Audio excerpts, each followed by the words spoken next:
What's going on, guys? Big Mike D717 Outlaw back here today. We are going to start part 1 of our Turbobusa build. Anybody that's new to the channel, this is my now 1407cc Gen 2 Hayabusa. Right now the motor is built for a 10 to 12 pound boost application. We're not planning on running it that high. I'll probably run about 8 pounds max on race fuel, and I plan to run 6 pounds on pump gas for everyday street use. And yeah, we're gonna start digging into this. I saw in the beginning of the video was pretty much breaking down where the bike is now. It's pretty much all stripped to where we have as much room as possible to do the full install on the turbo. And yeah, we're gonna go ahead and dive in and get, surprisingly, in part 1, the turbo is gonna be on the bike. So let's dive into it, guys. All right, guys, well, phase 1, what we're gonna end up doing is modifying the OEM oil pan. What we're gonna do is drill a 3/4 inch hole on the left side of the pan, which is gonna be for our oil drain. So this is the fitting that you're trying to put in. These seal washer, nut go on the inside of the oil pan. We'll do some Loctite and thread sealer on that. Get that all buttoned up and then reinstall the pan, and yeah, go ahead and get to it.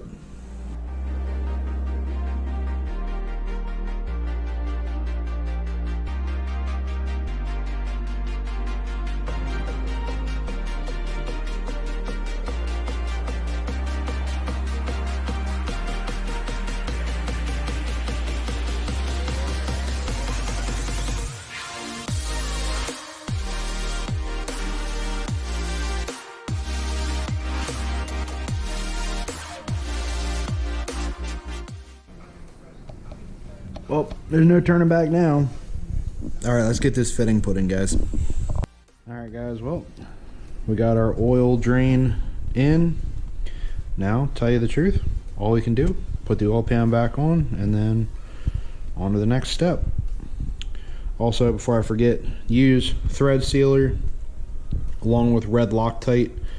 Thread sealer goes on the seal washer, the bottom washer there, to seal the pan. And then, of course, red Loctite, lock the threads on for high temperatures, so that way when the oil gets warm, that nut's not going to come off and go in the engine. So torque it down, red Loctite, good to go. Alright, guys, we got our pan all bolted up, ready to go with our new fitting. Now on to mounting the turbo. Quick spec from RCC is we're actually going to reuse 4 of the original header bolts. We're going to use 4 top ones, and then they supply 4 new bottom bolts. But let's go ahead and get this turbo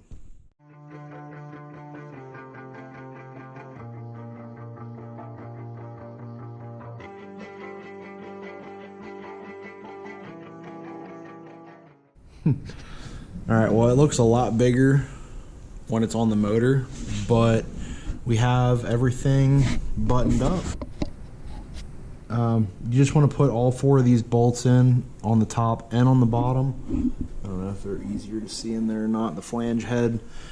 Keep everything loose. We don't want to tighten things up as much, but what we're going to do, we're going to go ahead, put a little bit of thread sealer on here. We're going to go ahead and plumb in, or at least put in the oil drain. Come on. Well, turbo's on, oil line's on, even got the fitting and the hose clamp up here ready to go. You did have to shorten it. I shortened it about, I guess, 1.25 inches, maybe 1.5 inches for mine, but this is all dependent on where you put the hole. You can put this fitting pretty much anywhere you want, but we put it where we did.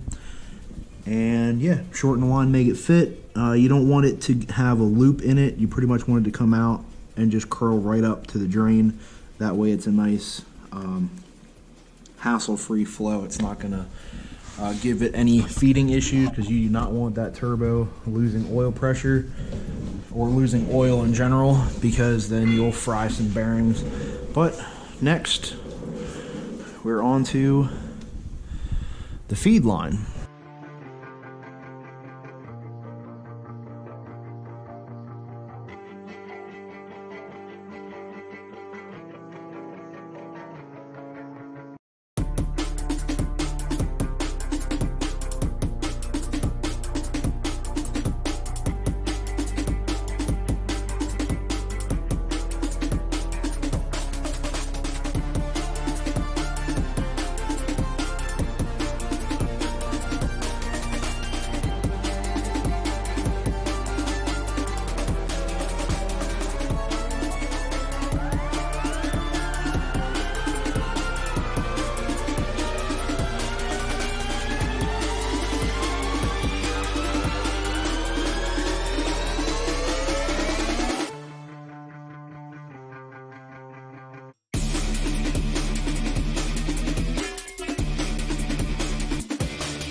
Alright guys, well my GoPro had a little bit of a glitch, so we missed a little bit. We went ahead and tightened down the headers. We went ahead and put the downpipes on. Typically we wouldn't tighten this down until we trim the fairings, but since I'm going to wait till after the bike is tuned to trim the fairings, just because I don't have to worry about the body panels right now. I'd rather just wait, and just that's one less step. We'll save that for last. That'll be the finishing touch on the bike when we get the body work trimmed around the downpipe.